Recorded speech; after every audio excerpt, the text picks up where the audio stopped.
Hello friends, welcome to platform of Deccan I S. अंडरकरंटच्या सिरीजमध्ये आज आपण 16th लेक्चर पाहतो आहे. तर त्याच्यामध्ये जे अंडरकरंट आपण घेतो ते GS पेपर 3 रिलेटेड असतात, ज्याच्यामध्ये बायोडायव्हर्सिटी, एन्व्हायरमेंट आणि सायन्स अँड टेक्नॉलॉजी जे आहे त्याचे आपण काय करतो, करंट अफेअर्समधले बीट्स घेतो आणि ते इथे आपण ब्रीफ डिस्कस करतो. ठीक आहे. तर त्याच्यामधलं आज जो आपला टॉपिक आहे तो आहे कॅन्सर रिलेटेड आणि त्याच्यावरती एक डेव्हलप झालेली therapy, that is next generation cancer therapy can kill tumours without harming healthy cells. ठीक आहे. म्हणजे जे आपण बघतो की कॅन्सर हा काय आहे, एक लाईफस्टाईल डिसीज झालेला आहे. ठीक आहे. तर त्याच्यावरती हे जे काही रिसर्च आहे तर त्याच्यामध्ये डेव्हलप झालेली technology that is oncolytic virotherapy for treating cancer. ज्याच्यामध्ये काय होतं की जे काही हेल्दी सेल्स आहेत, म्हणजे ट्यूमरच्या साईडचे जे काही हेल्दी सेल्स आहेत तर तेही तिथे डॅमेज होत होते, जे पहिला टेक्नॉलॉजीज होत्या त्याच्यामध्ये. पण याच्यामध्ये काय होतं की ते हार्म होत नाही आहे. तर या टॉपिकबद्दल आपण इथे पाहणार आहोत. तर सायन्स अँड टेकचा जो सिलेबस तुम्ही पाहिला तर याच्यामध्ये आहे की science and technology developments and their application and effect in everyday life. तर याच्या अंडर हे येऊ शकतं की एव्हरीडे लाईफमध्ये, म्हणजे कॅन्सर जो काही डिसीज आहे तो एक लाईफस्टाईल डिसीज झालेला आहे, तर त्याचे इफेक्ट्स जे आपल्याला डेथमध्ये दिसतात. ठीक आहे. म्हणजे कॅन्सरच्या ज्या डेथ्स आहेत ते डे टू डे लाईफमध्ये इन्क्रीज होत चालला आहे, त्याचा नंबर इन्क्रीज होतो. तर त्याच्यामध्ये सायन्स अँड टेक्नॉलॉजीचं काय ॲप्लिकेशन आहे की त्या डेथ्स रिड्यूस करण्यामागे किंवा कॅन्सरचे जे काही स्टेजेस आहेत ते क्युअर करण्यामागे. ठीक आहे. तर हा एक पार्ट आहे. त्याच्यानंतर achievements of India in science and technology, Indians in science and technology, indigenisation of technology, developing new technology. ठीक आहे.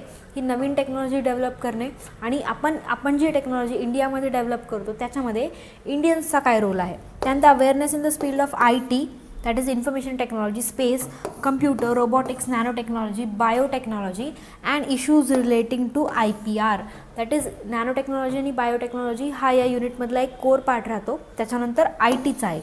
ठीक आहे. तर हे जे काही पार्ट्स आहेत ते इथे इम्पॉर्टंट आहेत. तर याच्यामधलाच जो आपल्या डे टू डे लाईफच्या ॲप्लिकेशन्समधला जो आजचा टॉपिक दॅट इज ऑन्कोलायटिक विट्रोथेरपी याच्यावरती पाहणार आहोत. तर बघा की जसं आपल्याला माहिती आहे की नंबर ऑफ डेथ्स जे आहेत इंडियामध्ये, ठीक आहे, दॅट इज कॅन्सरमुळे होणाऱ्या ज्या काही डेथ्स आहेत त्या डे टू डे लाईफमध्ये काय होतात, इन्क्रीज होतात आहे. तर आधी त्याच्याबद्दल बघूया की number of Indian suffering from cancer is projected to increase to 29.8 million in 2025 to 26.7 million in 2021. म्हणजे काय की 26.7 मिलियन 2021पर्यंत होते, पण जर आपण 2025पर्यंत जर हा डाटा किंवा हा जो नंबर आहे तो आपण प्रेडिक्ट केला तर काय होणार आहे, 29.8 मिलियनपर्यंत तो जाणार आहे. ठीक आहे. त्यामुळे आपण याच्यावरती विचार केला पाहिजे as it is a life threatening disease. ठीक आहे. त्यानंतर बघा की disease was leading a cause of death globally after cardiovascular diseases. म्हणजे जे काही कार्डिओवॅस्क्युलर डिसीजेस आहेत, ठीक आहे, त्याच्यानंतर हा काय आहे, एक लीडिंग डिसीज आहे जो की काय करतो, डेथ कॉज करतो. त्यानंतर for Indian medical council medical research on the burden of cancers in India, 7 cancers accounted for more than 40% of the total death burdens. म्हणजे कॅन्सरमुळे ज्या काही डेथ होतात त्याच्यापैकी 40% ज्या मोस्टली डेथ होतात तर या काही कॅन्सरमुळे आहेत, असा रिपोर्ट दिलेला आहे. जे काही medical research council of medical research in India आहे त्यांनी, की burden of cancers in India. ठीक आहे. तर या रिपोर्टमध्ये तर ते कुठल्या टाईपचे 7 कॅन्सर्स आहेत ते बघूया. These are lung cancer, breast cancer, oesophagus, mouth, stomach, liver आणि सर्विक्स किंवा युटराईनचं कॅन्सर आहे. तर हे जे काही कॅन्सर्स आहेत याच्यामुळे काय होतात, अल्टिमेटली 40% डेथ जे होतात ते. So these are these cancers. त्यानंतर researchers in US have developed a novel strategy in oncolytic virotherapy that is OV to improve the cancer therapy that kill the tumour cells by leaving the nearby healthy tissues intact. ठीक आहे.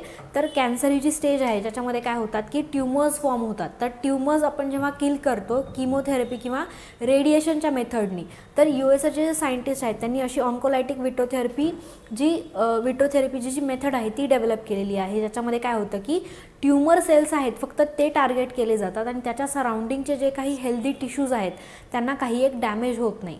तर जे previous ज्या काही technologies होत्या, ठीक आहे, ज्याच्यामध्ये आपण किमोथेरपी बघतो, त्यानंतर रेडिएशन थेरपी, तर याच्यामध्ये काय होतं की ज्या काही सराउंडिंग टिश्यूज आहेत ते सुद्धा डॅमेज व्हायच्या, ठीक आहे. त्याच्याने काय व्हायचं की इथे it was a painful thing. तर याच्यामध्ये काय होतं की फक्त ट्यूमर सेल्स टार्गेट केले जातात आहे, ना बल्कि त्याचे जे सराउंडिंग हेल्दी टिश्यूज आहेत ते. त्यानंतर among the most promising anti cancer treatments in the recent years. So this is one of the most promising जे अँटी कॅन्सर ट्रीटमेंट्स आहेत त्याच्यामध्ये, ठीक आहे. तर याच्यामध्ये काय आहे बघूया. त्याच्या आधी कॅन्सर किंवा कॅन्सरच्या ज्या काही आपण बघतो की केसेस, ठीक आहे, तर त्यामध्ये कॅन्सर काय आहे की a large group of disease that can start almost in any organ of the body of tissue or tissue of the body when abnormal cells grow uncontrollably. ठीक आहे. तर आपल्याला माहिती आहे की सेल डिव्हिजन हा जो काही प्रकार आहे तो आपल्या बॉडीमध्ये ग्रोथसाठी रिस्पॉन्सिबल आहे, ठीक आहे. आपण आपली जी ग्रोथ पाहायला भेटते that is due to cell division. तर सेल डिव्हिजनमध्ये जी काही सायकल असते, सेल सायकल, तर ती G0 फेजपासून काय करते, M फेजपर्यंत जाते. तर ही जी काही सायकल आहे जेव्हा डिस्टर्ब होते तर तिथे काय होतं की अनकंट्रोल्ड सेल डिव्हिजन स्टार्ट होतं, ठीक आहे. म्हणजे जिथे एक सेलचे 2 सेल्स किंवा डॉटर सेल्स 2 व्हायला हवे तिथे अनकंट्रोल्ड ग्रोथ ऑफ सेल्स होतात आणि तिथे ट्यूमर जो आहे तो फॉर्म होतो. तर या ट्यूमरमुळे काय आहे की कॅन्सर जो आहे तो इथे आपल्याला एक ॲबनॉर्मल स्टेट म्हणून पाहायला भेटते. तर इथे काय की invaded adjoining parts of any body or spread to any organ. तर जे काही स्प्रेडिंगची मेथड आहे, म्हणजे एखाद्या ऑर्गनमध्ये जर ट्यूबर फॉर्म झाला आहे तर तो पूर्ण बॉडीमध्ये स्प्रेड होतो किंवा त्याच्या सराउंडिंग ऑर्गन्समध्ये स्प्रेड होतो. तर ही जी काही स्प्रेडिंगची मेथड आहे त्याला मेटास्टासिस असं म्हणतात. तर इथे जे काही ट्यूमर्स आहेत ते मेटास्टासिसचं मुवमेंट दाखवतात. त्यामुळे काय होतं की एका ऑर्गनपासून फुल बॉडी जी आहे ती कॅन्सरमुळे काय होते, इफेक्ट होते.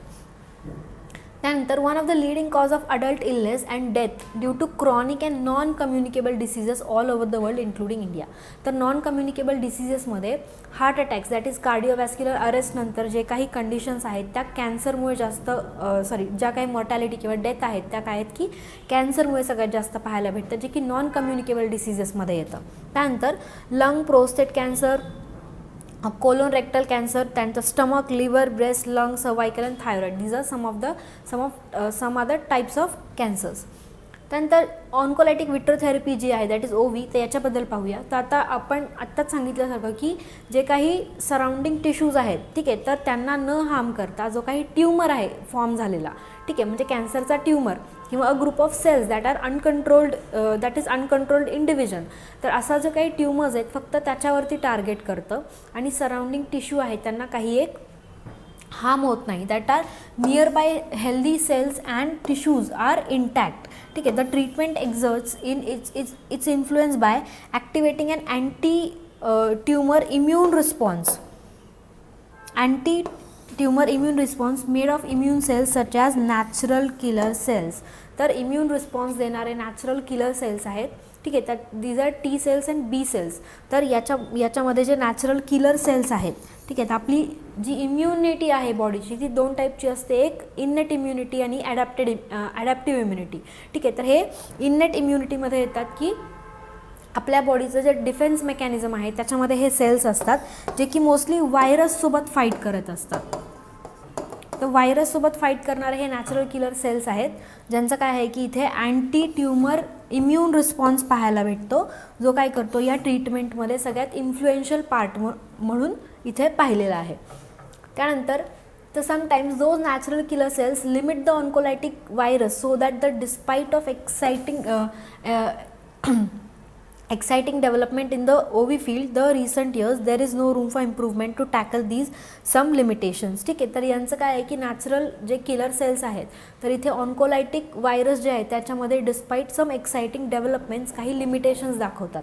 तर त्याच्यावरती आपण काय नोवल अप्रोच घेतलेला आहे, तर a reason of gene is deleted which shows to activate a signaling pathway that enables the virus to replicate in normal cells. तर बघा की आपला DNA आहे, DNA वरती जो स्मॉलेस्ट सेगमेंट आहे तो जीन आहे आणि तो जीन त्याचं जे काही रिप्रेझेंटेशन आहे किंवा तो जीन कसा स्वतःला रिप्रेझेंट करतो, ठीक आहे, तर त्याचं कोडिंग आणि जे डिकोडिंग आहे तर तिथंपर्यंत म्हणजे मॉलिक्युलर लेवलपर्यंत जाऊन काय केलेलं आहे या थेरपीने इथे अप्रोच केलेला आहे आणि तो काय आहे की द जीन इज डिलीटेड, म्हणजे तो जो काही जीन आहे जो काय करतो व्हायरस रेप्लिकेशनसाठी म्हणजे मल्टिप्लिकेशनसाठी रिस्पॉन्सिबल आहे, तोच जीन यांनी काय केलेला आहे डिलीट केलेला आहे. त्यामुळे काय की replication in the normal cells जे होतं, ठीक आहे, तर ते इथे स्टॉप झाले. त्यानंतर consist of new oncolytic virus called fusion H2 based on the herpes simplex 2 virus commonly known as genital herpes. ठीक आहे, तर हे जे काही आहे तर याच मेथडनी हे केलेलं आहे. त्यानंतर arming the fusion H2 with NK that is natural killer engaging can engage the infiltrate natural killer cells with the tumor can significantly enhance the effectiveness of the vitro therapy.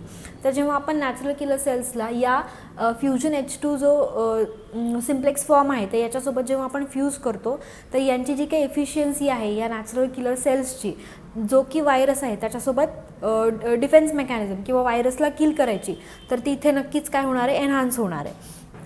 त्यानंतर की प्रिव्हेंशन, आता कॅन्सरमुळे आपण म्हटलं की it is a second largest mortality cause किंवा non communicable डिसीजेसमध्ये हा काय आहे की सेकंड लार्जेस्ट किलर आहे.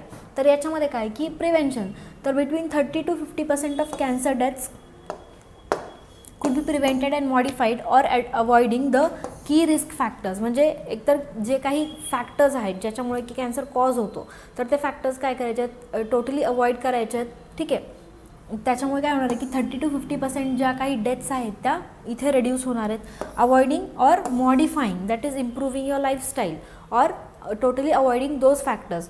तर ते काय आहेत की risk factors that is tobacco use, alcohol use, diet exposure to UV radiations, pollution, chronic infection etcetera. ठीक आहे, म्हणजे काय की आपण पॅन्डेमिकनंतर पाहिलं की कोविडनंतर ते हेल्थ सेक्टर जे आहे ते खूप जास्त लक्ष दिलं गेलं सेक्टर आहे. ठीक आहे, म्हणजे त्याच्यामध्ये इम्प्रूव्हमेंट्स होतात आहे, नवीन गोष्टी. तर अशा वेळेला काय आहे की आपण जो काही फॅक्टर्स आहेत जे की फॅक्टर्स म्हणून आहेत ते इथे काळजीपूर्वक फॉलो केले पाहिजेत, ज्याच्यामध्ये काय की टोबॅको यूज आहे, अल्कोहोल यूज आहे, diet exposure to ultraviolet radiations म्हणजे UVला एक्सपोज झालेलं डाएट प्लस टोबॅको, अल्कोहोल, जे काही कॅन्सर कॉझिंग एजंट्स आहेत प्लस ऑन्कोजीन्स आहेत. ठीक आहे, ज्याच्यावरती ऑन्कोजेनेटिक फॅक्टर्स आहेत तर ते इथे आपण अवॉइड केले पाहिजेत. त्यानंतर बघा treatment, that is options include surgery, cancer, medicines or radiotherapy administered alone or in combination.